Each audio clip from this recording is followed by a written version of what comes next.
اور فخر زمان کو اپنے ان فٹنس مسائل کے اوپر جو ہے قابو پانا ضروری ہوگا، ورنہ 2026 کا جو T20 ورلڈ کپ ہے شاید ان کے لیے جو ہے وہ بہت زیادہ مشکل ہو سکتا ہے۔ اس کے بعد ہم بات کرتے ہیں جناب حارث رؤف کی۔ حارث رؤف کے اوپر 2 میچوں کی پابندی لگی، آئی سی سی نے 2 میچز کی پابندی لگائی، تو حارث رؤف جب تیسرے ون ڈے کے اندر جو ہے دوبارہ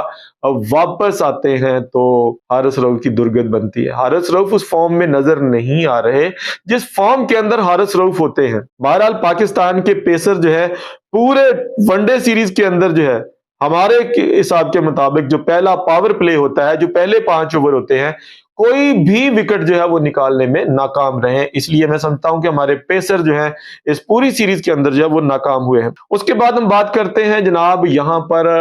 حسن نواز کو ٹیم سے ڈراپ کر دیا گیا کیونکہ حسن نواز کے گزشتہ آپ جتنے بھی T20 میچز ہیں وہ اٹھا کر دیکھ لیں، آپ ODI سیریز یہ جنوبی افریقہ کے خلاف ہوئی ہے وہ نکال کر دیکھیں، حسن نواز جو ہے وہ نفسیاتی طور پر جو ہے وہ گراوٹ کا شکار ہو چکے ہیں،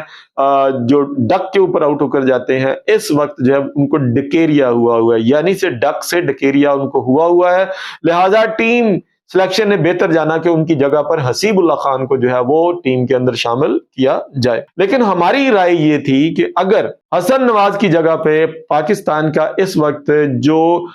کلاس کا ماڈرن ڈے کرکٹر جو ہے وہ بن کر ابھر رہا ہے، جی ہاں آپ صحیح سمجھے ہیں کہ اس وقت ہانگ کانگ ٹورنامنٹ کے اندر جو ہے اس نے بڑی کلاس کی بیٹنگ کی ہے اور وہ نام ہے عبدالصمد کا۔ عبدالصمد کے حوالے سے ہم بات کریں گے جب ہم T20 اسکواڈ کے اندر جائیں گے۔ بہرحال یہاں پر عبدالصمد کو نہیں ڈالا گیا،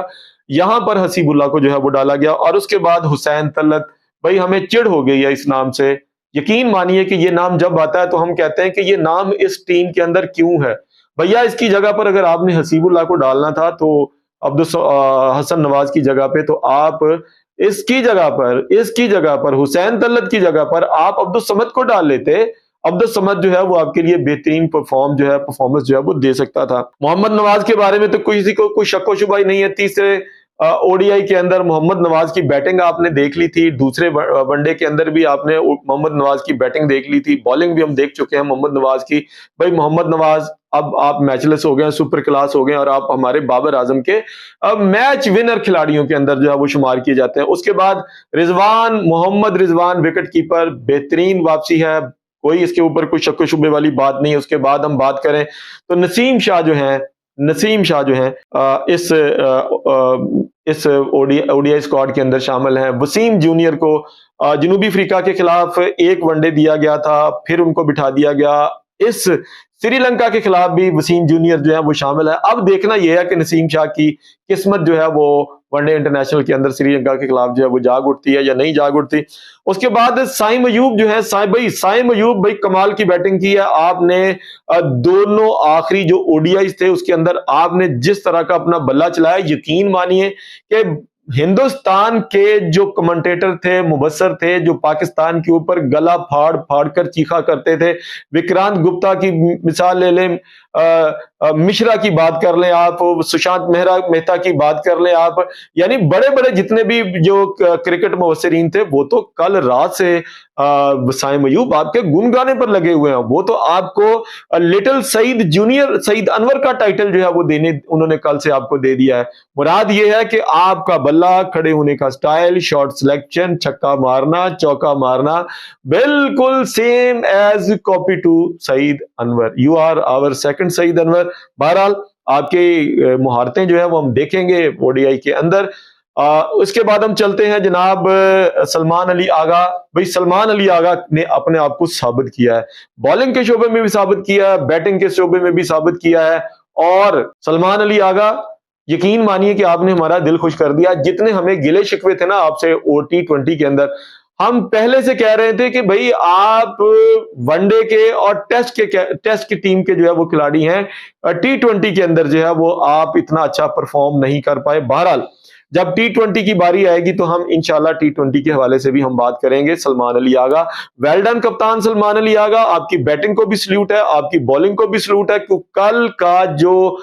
پاکستان تیسرا ون ڈے تھا، اگر آپ وہ پہلی 2 وکٹیں نہ چٹکاتے تو شاید ہو سکتا ہے کہ پاکستان اب اتنے رنز کو ڈیٹین کرنے میں کامیاب نہ ہو پاتا۔ اس کے بعد پاکستان کی ٹیم کے اندر ایک ابھرتا ہوا رائزنگ سٹار فیصل اکرم آ رہا ہے، نام شامل کر دیا گیا ہے۔ کھیل کے اندر آتا ہے یا نہیں آتا، اس کا فیصلہ جو ہے وہ کپتان شاہین شاہ فریدی کریں گے یا پھر ٹیم کے سلیکشن کمیٹی کرے گی کہ کس کو کھیلنا ہے اور کس کو نہیں کھیلنا۔ بہرحال فیصل اکرم کا نام جو ہے وہ ون ڈے اسکواڈ کے اندر شامل ہے۔